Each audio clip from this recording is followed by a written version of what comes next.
Değerli dostlar, yine bir birlikte geldim. Bugün 30 Mart günkü videomuz.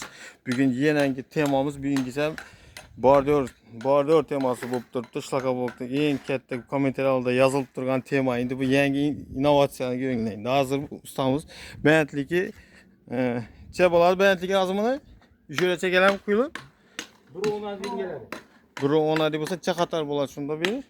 5 qator bo'ladi. Hozir 4-5 jo'racha o'rasib yana bir xatar. Örüp bunu hazır bölümlerle biçim kuyup gelsin. Arkasından döşüp tutmuş şunda.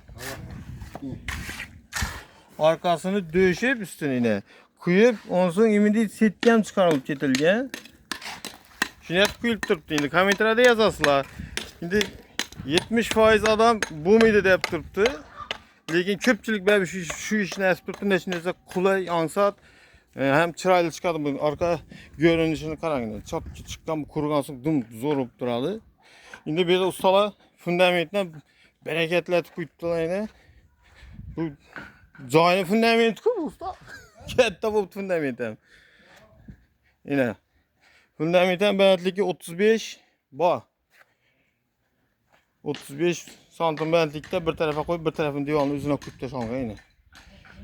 Şimdi. Metre. 30'a baktı. Aa. Denizde 10 metre. Ürünüz, bakanız, kolakınız 10 mil sonuna öğrensiniz, içini kuyup yani çıkarganınız, doğru mu? Setki taşap. Endi profillerimiz profilden. Hazır siz ikinci katara birinci katanın üstüne setki koydunuz, şimdi 4-den koyarsınız, birini gömgende siyaski oladı da. Yani 10 mil sonuna öttürganı geldi, işi duruşunuz. Yani. Ustalar gerek olsa şimdi nömürlerinden kaldıraman hazır teyinde. Yine ustamız özümüz iliştenmesiz. İliştin ustası özümüz ilatmış adam var yani. Çok getip rastgele karıp müddet işten tutmamız. Menimce bize özümüz üyen 4 yıl oldu şunda yetişetken yok. Şimdi bize kum yedi yetişetmiydi. Bu bize kumdamız hazır.